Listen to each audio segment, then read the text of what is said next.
فرعون کو اس نے وہ خواب دیکھ لیا تھا کہ ایک ستارہ اٹھے گا اور پھر وہ گرے گا تو میری ساری سلطنت کو تباہ کر دے گا۔ نجومیوں سے اس نے پوچھ لیا، اس نے کہا کہ ایک بچہ پیدا ہوگا جو تیری سلطنت کو تباہ کرے گا۔ چاہیے تو یہ تھا کہ وہ توبہ کرتا، لیکن اس نے کیا کیا کہ اس نے بچوں کو قتل کرانا شروع کیا۔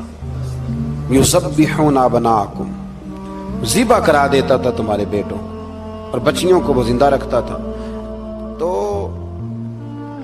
حضرت موسیٰ جب پیدا ہوئے تو ان کی والدہ نے پتہ کیا کیا، ان کو ایک صندوق میں بند کر کے دریا میں بہا دیا۔ اب دریا میں بہتے جا رہے ہیں تو ماں تھی تو پریشان بھی ہو گئی، ان کی ہمشیرہ کو کہنے لگی ذرا دھیان رکھنا کدھر جاتے ہیں۔ حضرت موسیٰ علیہ السلام دریا میں بہتے بہتے فرعون نے دریا کے کنارے مکان بنایا ہوا تھا۔ آپ کو پتہ ہے بادشاہوں کا ذوق ہوتا ہے، آج کل ہمارے جو حکمران ہیں انہوں نے اس کا نام فارم ہاؤس رکھا ہوا ہے، میرا فارم ہاؤس، اور پرانے زمانے میں لوگ ڈیرا کہتے تھے، تو اس نے بھی اس طرح کا فارم ہاؤس بنایا ہوا تھا۔ وہاں پہ حضرت موسیٰ علیہ السلام تیرتے ہوئے تابوت کے اندر، صندوق کے اندر جا رہے ہیں۔ فرعون اور ان کی بیوی حضرت آسیہ بے اولاد تھیں، بڑی تڑپ تھی بیٹے کی، وہ بھی وہاں کھڑی تھی۔ صندوق تیرتا ہوا آیا تو فرعون نے کہا کہ جاؤ پکڑ کے لاؤ دیکھو کیا ہے۔ جب وہ لے کے آئے تو آپ کی ہمشیرہ جو نگرانی کر رہی تھی پریشان ہو گئی کہ یہ تو اس کے ہاتھ لگ گئے، یہ تو اب مار ڈالے گا۔ لیکن جب خوبصورت اور چمکتا ہوا بچہ دیکھا تو بی بی آسیہ کہنے لگی یہ بنی اسرائیل کا ہے ہی نہیں، یہ تو پتہ نہیں کہاں سے بہتا ہوا یہاں آ گیا ہے، تم ایسے ہی چھوڑ، یہ پتہ نہیں کہاں سے ہے، رکھ نہ لیں، رکھ نہ لیں۔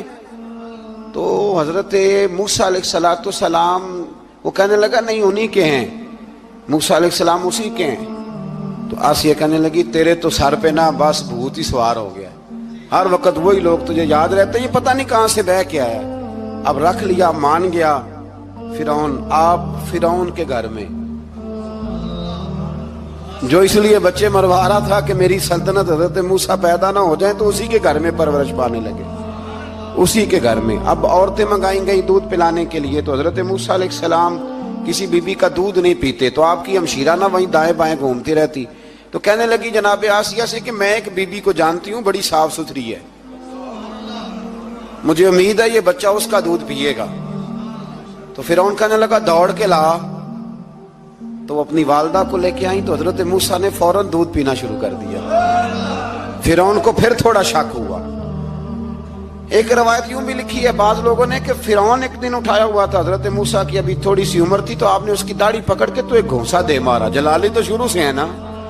تو کہنے لگا آسیہ تو مان نہ مان یہ بچہ وہی ہے۔ تو حضرت بی بی آسیہ کہنے لگی کہ تجھے غلط فہمی ہے، یہ وہ نہیں ہے۔ اس نے کہا دیکھو نا، یہ تو اٹھاتی ہے تو پیار کرتا ہے، اور میرے جب قریب آتا ہے تو اس کے لب و لہجے میں تلخی محسوس کرتا ہوں۔ اس نے کہا بچوں کو کیا پتا۔ خیر، ایک طرف اس نے کھانے پینے کی چیزیں رکھ دی، ایک طرف انگارے رکھ دیے، وہ بھی حضرت آسیہ کہتی ہیں کہ تجھے سمجھ آئے بچے بچے ہوتے ہیں۔ حضرت موسیٰ بچے تو تھے، پر تھے تو اللہ کے نبی نا، اللہ کے نبی تھے۔ جب اس نے کہا نا یہ بچے ہیں، تو حضرت موسیٰ علیہ السلام بجائے انگاروں کی طرف جانے کے، نبی تھے، وہ سیدھے کھانے پینے والی چیزوں کی طرف بڑھنے لگے۔ فرعون کہنے لگا اب بتا۔ اللہ تعالیٰ نے حضرت جبریل کو بھیجا، انہوں نے کہا ادھر نہیں جانا، آپ ادھر جائیے۔ تو آپ آگ کی طرف گئے اور ایک کوئلہ اٹھا کے زبان پہ رکھ لیا۔ تو آسیہ کہنے لگی سمجھ آئی، بچے کو کیا پتا کدھر جانا ہے کدھر نہیں جانا، اگر وہ اتنا ہی خیال ہوتا وہی بچہ ہوتا تو آگ۔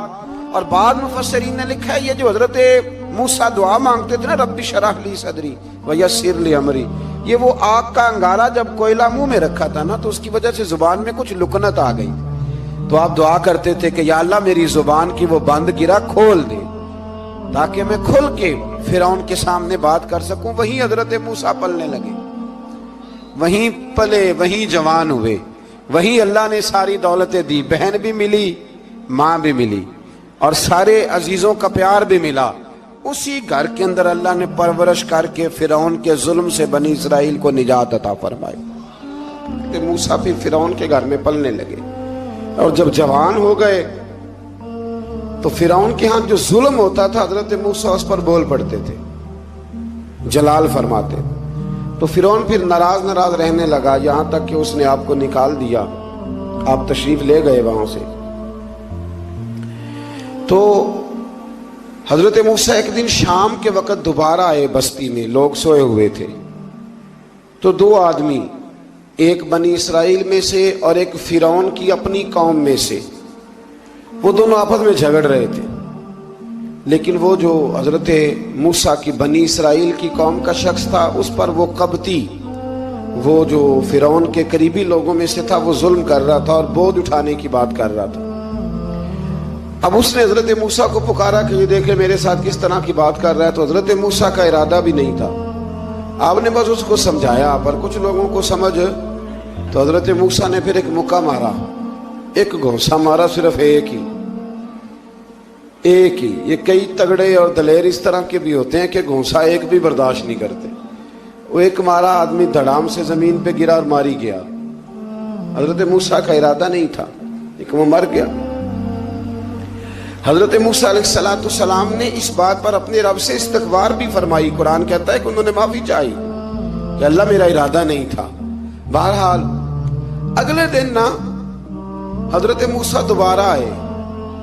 وہ سنا کرتے تھے نا ہم کہ بیوقوف دوست سے عقل مند دشمن بہتر ہوتا ہے. وہ کم از کم دشمنی تو عقل مندی سے کرتا ہے نا، لیکن جو بیوقوف دوست ہو بیوقوفی. حضرت موسیٰ دوبارہ آئے تو وہ بنی اسرائیلی اگلے دن کسی اور سے جھگڑا کر رہا تھا. پھر اس نے مدد کے لیے پکارا تو حضرت موسیٰ کہنے لگے مجھے لگتا یہ ہے کہ تیری عادت ہے، تو خود بڑا جھگڑالو ہے، تو نے روز نیا جھگڑا شروع کیا ہوتا ہے. حضرت موسیٰ جب اس کی طرف بڑے نہ ڈانٹنے کے لیے تو اس نے شور کرنا شروع کر دیا. کہنے لگتا ہے جس طرح آپ نے اسے کل قتل کیا تھا مجھے بھی قتل ہی کریں گے. یہ انسانوں کا مزاج ہے کہ آپ جب تک کسی کے طبیعت کے مطابق چلیں گے وہ راضی رہتا ہے، اور ذرا آپ اس کی طبیعت سے ہٹتے ہیں تو وہ شور کرتا ہے. اس نے کہا جی آپ مجھے بھی لگتا ہے ماریں گے. حضرت موسیٰ کلیم اللہ علی نبینا علیہ السلام کے بارے میں جب اس نے شور کیا تو بات پھر فرعون کے دربار تک گئی. وہ تو پہلے ہی بہانہ تلاش کر رہا تھا. اس نے کہا ڈھونڈو پکڑو اور معاذ اللہ شہید کریں گے. کسی نے آ کے خبر دی کہ آپ جہاں سے ہجرت کر جائیں، اس لیے کہ آپ کے لیے یہاں حالات درست. اور بھائی یہ چھوڑ دیا کریں بات کہ فلاں آدمی کے حق میں فلاں جگہ حالات کیسے خراب ہوئے. تو نبی کریم علیہ السلام مکہ چھوڑ کے کیوں آئے؟ حضرت موسیٰ علیہ السلام نے ہجرت کیوں فرمائی؟ یہ ایک ایسی عجیب بحث ہے جس کو لوگ بلا وجہ چھوڑ دیتے، بلا وجہ چھیڑ دیتے ہیں. اور بالخصوص ایک خاتون نے ایک دفعہ مجھے پیغام دیا تو میں بڑی اس کی بات سن کے مجھے عجیب لگا. وہ کہنے لگی کہ دوسری جگہ میری شادی ہوئی ہے، مجھے طلاق ہو گئی تھی، تو مجھے ایک تانا روز سننے کو ملتا ہے تو اتنی اچھی ہوتی تو وہاں نہ رہ لیتی. تو بھئی یہ کوئی تانے والی بات ہے؟ کوئی ضروری ہے کہ بیوی غلط ہوتی ہے تو طلاق ہوتی ہے؟ اللہ کے محبوب علیہ السلام کی دو صاحبزادیوں کو ابو لہب کے دو بیٹوں نے طلاق بھیج دی تھی. کس کی غلطی تھی؟ تو آپ کیا کہہ سکتے ہیں یہاں کیوں طلاق؟ تو اتنی جلدی بات تھوڑی کر دیں گے آپ، تھوڑی احتیاط فرمائیں بولنے میں. تو حضرت موسیٰ علیہ السلام وہاں سے نکلے اور آپ مدین کی طرف چلے گئے. مدین وہ علاقہ تھا جہاں فرعون کی حکومت کوئی نہیں تھی. حضرت موسیٰ جیسے ہی وہاں پہنچے تو ان کے اندر ایک جذبہ تھا، ظلم ہوتا نہیں دیکھ سکتے. جب وہاں پہنچے تو انہوں نے دیکھا لوگ اپنے اپنے جانوروں کو گھاٹ پہ پانی پلا رہے ہیں اور دو خواتین ہیں وہ بالکل پیچھے کھڑی ہیں. تو حضرت موسیٰ کلیم آگے بڑھ کے کہنے لگے تم کیوں نہیں پانی پلاتی؟ تو وہ کہنے لگی ہمارا بھائی کوئی نہیں، باپ ہمارا بوڑھا ہے. اللہ اکبر. مجبوری یہ ہے، ہم ہیں بھی پردہ دار گھرانے کی، مجبوری ہماری یہ ہے کہ جب تک یہ سارے لوگ پانی پلا نہیں لیں گے اتنی دیر تک ہماری باری نہیں آئے گی.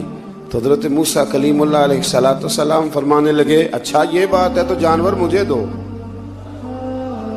وہ ہو یہ رہا تھا کہ چونکہ مرد پانی پلا رہے تھے تو اور جتنے بھی مرد آتے جاتے تھے وہ گھستے جاتے تھے اور عورتیں بیچاری کھڑی تھیں. حضرت موسیٰ جھٹ سے آگے بڑھے، پیچھے ہٹو.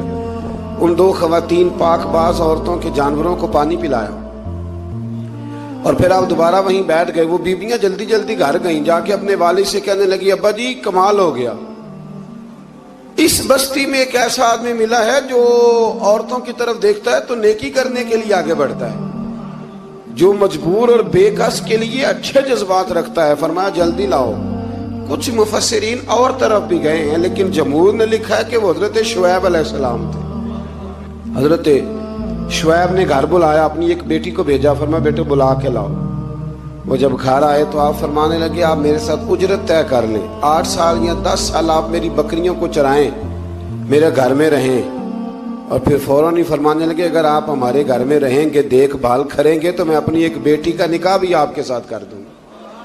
تو 8 سے 10 سال حضرت موسیٰ نے وہاں قیام فرمایا۔ اور پھر جب آپ کا نکاح ہو گیا تو آپ اپنی بیوی کو لے کے مصر کی جانب جا رہے تھے، تو رستے میں نا ٹھنڈ زیادہ ہو گئی، تو اپنی زوجہ سے کہنے لگے وہاں آگ جل رہی ہے، میں تیرے لیے آگ لے کے آتا ہوں تاکہ تو تاپ سکے، گرمی حاصل کر سکے۔ وہاں گئے تو درخت سے آواز آئی موسیٰ میں تیرا رب ہوں۔ درخت سے آواز آئی موسیٰ میں تیرا رب ہوں۔ اور حضرت موسیٰ کلیم اللہ کو وہاں وحی آنی شروع ہوئی، وہاں وہی اللہ تعالیٰ نے انہیں وہ عصا عطا فرمایا جو پھر بعد میں اژدہا بنتا تھا۔ رب کریم نے وہیں حضرت موسیٰ کلیم کو وہیں ید بیضا عطا فرمایا۔ اپنا ہاتھ گریبان میں ڈال کے نکالتے تھے تو چاند اور سورج کی طرح روشنی دیا کرتا تھا۔ ید بیضا لیے بیٹھے ہیں اپنی۔ میں کبھی کبھی کہا کرتا ہوں کہ مولا کے دینے کے انداز بڑے انوکھے ہیں۔ بھائی یوسف کو کنویں میں پھینکتے ہیں تو اللہ مصر کا حکمران بنا دیتا۔ تو پھر حضرت موسیٰ وہاں سے واپس آئے اور آ کر کے آپ نے دوبارہ وہ سارا نظام زندگی شروع فرمایا۔ موسیٰ علیہ السلام نے ان کو دعوت حق دی اور کہا کہ میں تمہارے پاس واضح نشانیاں لایا ہوں، بنی اسرائیل کو میرے ساتھ بھیج دو۔ فرعون نے معجزات پیش کرنے کے لیے کہا تو حضرت موسیٰ علیہ السلام نے اپنا عصا زمین پہ ڈالا، اپنا عصا، اپنی چھڑی، اپنا ڈنڈا زمین پہ ڈالا تو وہ ایک واضح اژدہا بن گیا۔ پھر حضرت سیدنا موسیٰ علیہ السلام نے اپنا ہاتھ گریبان سے نکالا تو وہ دیکھنے والوں کے لیے روشن ہو گیا، ہاتھ کے اندر نور پیدا ہو گیا۔ ید بیضا لیے بیٹھے ہیں اپنی آستینوں میں۔ فرعون کے سرداروں نے حق کو قبول کرنے کی بجائے اسے جادو قرار دے دیا اور کہا کہ یہ تمہیں اپنے ملک سے نکالنا چاہتا ہے۔ انہوں نے کہا اس معاملے کو ذرا ڈھیل دو اور جادوگروں کو جمع کرو۔ جادوگر آئے، انہوں نے فرعون سے کہا کہ ہم حضرت موسیٰ کے مقابلے میں جادو تو دکھائیں گے معاذ اللہ، لیکن اگر ہم غالب آ گئے تو پھر ہمارا انعام کیا ہوگا؟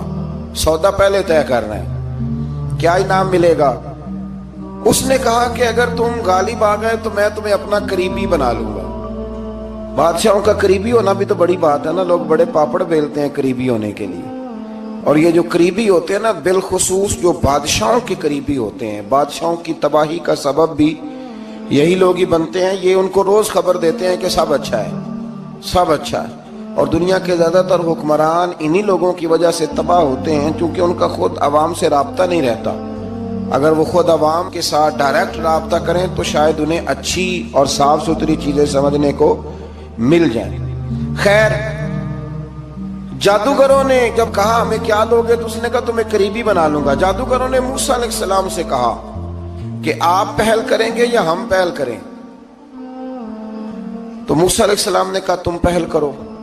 جب جادوگروں نے اپنی رسیاں زمین پہ ڈالیں تو لوگوں کی نگاہوں کو سحر زدہ کر دیا، جادو کر دیا اور انہیں ڈروا دیا۔ انہوں نے کہا یہ تو بڑا جادو لے آئے۔ تو اللہ تعالیٰ نے حضرت موسیٰ علیہ السلام کو حکم دیا کہ آپ بھی اپنا عصا زمین پہ ڈالیں۔ ان کی رسیاں سام بن گئی تھی نا، دراصل وہ سام بنی نہیں تھی، لوگوں کی آنکھوں پر جادو ہو گیا تھا، انہیں سانپ نظر آ رہا تھا۔ فرمایا آپ بھی اپنا عصا زمین پہ ڈالیں۔ وہ عصا سانپ بنا اور جادوگروں کی ساری چیزوں کو نگل ہی گیا۔ ان کی بہت ساری رسیاں سانپ بنی تھی، ان کا ایک ہی عصا سانپ بنا اور سب کو نگل گیا۔ اس طرح کے معجزے کی حقانیت اور جادوگروں کا بطلان ثابت ہوا اور فرعونی رسوا ہو گئے۔ جادوگر سجدے میں گر گئے اور اللہ پر ایمان لے آئے۔ فرعون نے انہیں دھمکی دی کہ تم میری اجازت کے بغیر ایمان لے آئے ہو، میں تمہارے ہاتھ اور پاؤں مخالف سمت سے کاٹ دوں گا، یعنی الٹا ہاتھ کاٹ دوں گا، سیدھا پیر کاٹ دوں گا، میری بغیر اجازت ایمان لے آئے ہو، اور تمہیں سولی پہ بھی چڑھوا دوں گا۔ انہوں نے کہا کہ ایمان لانے کی پاداش میں تم ہمیں سزا دینا چاہتے ہو؟ پھر انہوں نے اللہ تعالیٰ سے صبر اور استقامت کی دعا کی۔ اس کے بعد فرعون نے بنی اسرائیل کے بیٹوں کو قتل کرنے کی اور بیٹیوں کو زندہ چھوڑنے کا حکم دے دیا۔ موسیٰ علیہ السلام نے قوم کو صبر کی تلقین کی اور کہا کہ نیک انجام اہل تقوی کے لیے۔ یہاں ایک لطیف بات ہمارے صوفیاء نے بھی لکھی ہے۔ صوفیاء کہتے ہیں کہ فرعون نے کلمہ نہیں پڑھا پر جادوگر کلمہ پڑھ گئے۔ وہ کس طرح کلمہ پڑھ گئے؟ تو کہنے لگے دراصل انہوں نے آتے ہی حضرت موسیٰ کا ادب بڑا کیا تھا۔ جادوگر حضرت موسیٰ کے مقابلے میں آ کے بھی ان سے کہتے ہیں کہ رسیاں آپ پہلے ڈالیں گے کہ ہم ڈالیں؟ آپ اصحاب پہلے رکھیں گے کہ ہم رکھیں؟ تو اتنا سا ادب کیا تو رب کریم نے فرمایا جو نبی کا ادب کرے وہ بے ایمان نہیں رہ سکتا۔ جو نبی کا ادب کرے وہ بے ایمان نہیں رہ سکتا، اور جو نبی کی بے ادبی کرے وہ ایماندار نہیں رہ سکتا۔ ختم ہو گئی بات۔ یہاں ہمارے صوفیاء نے یہ بات لکھی ہے کہ چونکہ انہوں نے آتے ہی کہا تھا کہ آپ پہلے ڈالیں گے یا ہم پہلے ڈالیں، تو حضرت موسیٰ سے انہوں نے پوچھ لیا، نبی کے پوچھے بغیر پہل نہیں کی تو اللہ نے انہیں ایمان کی دولت عطا کر دی۔ اللہ تعالیٰ نے فرعونیوں پر قحط سالی کا عذاب نازل کیا۔ فرعونیوں کا طریقہ یہ تھا کہ اچھائی کو اپنا کمال گردانتے تھے، کہتے تھے یہ ہماری طرف سے، اور برائی کو معاذ اللہ بدشگونی کے طور پر موسیٰ علیہ السلام کی طرف منسوب کرتے تھے، کہتے تھے معاذ اللہ آپ کی وجہ سے یہ سارا کچھ ہو رہا ہے۔ ہوتے نا نہیں کہتے ہیں جب سے میں وہاں گیا ہوں تب سے۔ ہمارے بزرگ ایک لطیفہ بھی سنایا کرتے تھے کہ کسی زمیندار نے نماز پڑھنی شروع کی تھی تو اس کے جانور مرنے شروع ہو گئے۔ اب لوگ سمجھتے ہیں کہ معاذ اللہ شاید یہ کسی بزرگ کے سبب سے ایسا ہے، حالانکہ یہ تو اللہ کی طرف سے آزمائش ہوتی ہے، اس کی حکمتیں ہوتی ہیں۔ اللہ تبارک و تعالیٰ نے ان پر عذاب کیا نازل کیا؟ آیت نمبر 130 اور 143 کبھی آپ سورہ اعراف کی پڑھیں تو اللہ تعالیٰ نے ان پر ٹڈیوں کا، جموں کا، مینڈکوں کا اور خون کا عذاب نازل کیا۔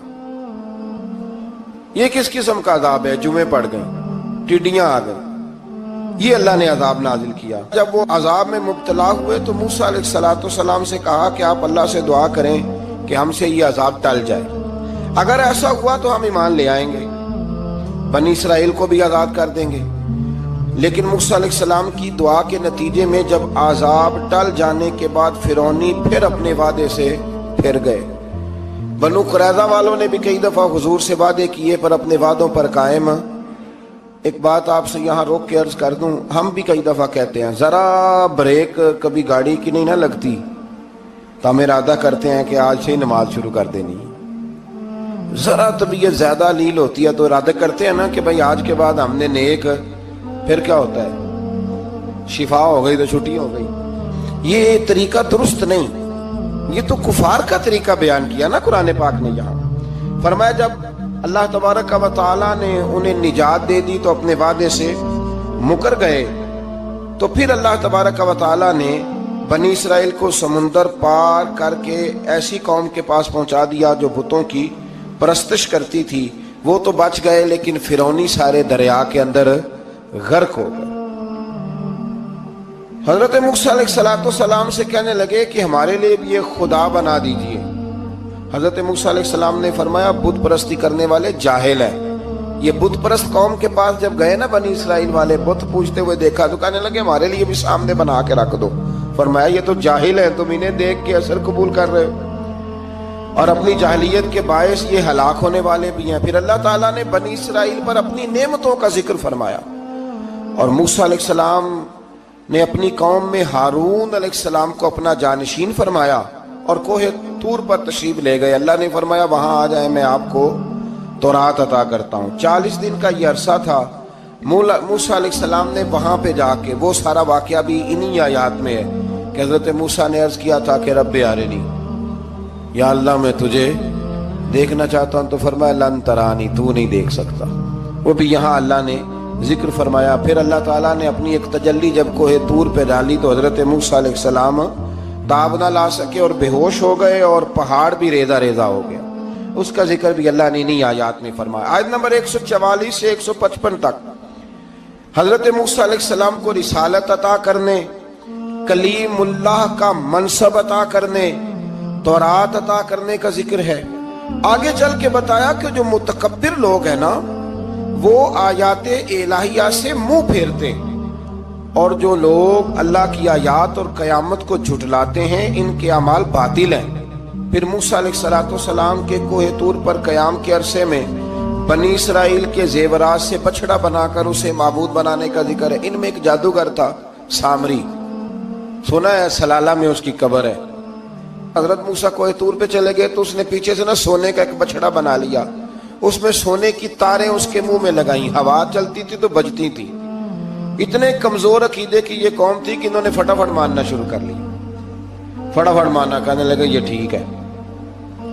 چنانچہ موسیٰ علیہ السلام جب واپس آئے تو قوم پر غصے اور افسوس کا اظہار فرمایا اور کہا میرے پیچھے تم نے ایسا برا کام کیا ہے۔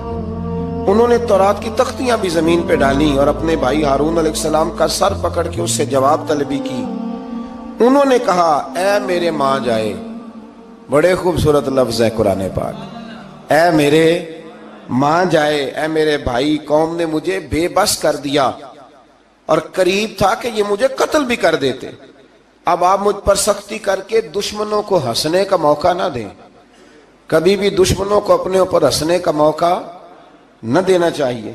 پھر آیت نمبر 151 میں موسیٰ علیہ السلام کی دعا اور کلمات استغفار کا ذکر ہے۔ آگے چل کے بتایا کہ غصہ ٹھنڈا ہونے پر موسیٰ علیہ السلام نے تورات کی تختیوں کو اٹھایا جن کی تحریر میں اللہ سے ڈرنے والوں کے لیے ہدایت اور رحمت کی بشارت تھی۔ آیت نمبر 156 سے لے کر 158 تک میں موسیٰ علیہ السلام کی دعا کا ذکر ہے، جس میں انہوں نے اپنی قوم کے لیے اللہ تعالیٰ سے دنیا اور آخرت کی بھلائی مانگی۔ اللہ تعالیٰ نے فرمایا یہ کامل نعمت میں ان لوگوں کو عطا کروں گا جو ایمان کے ساتھ تقوی بھی اختیار کریں گے، یہ انہیں ملے گی نعمت، اور پھر وہ زکوٰۃ دیں گے اور اس عظیم رسول یعنی نبی کریم صلی اللہ تعالی علیہ وآلہ وسلم کی وہ پیروی کریں گے۔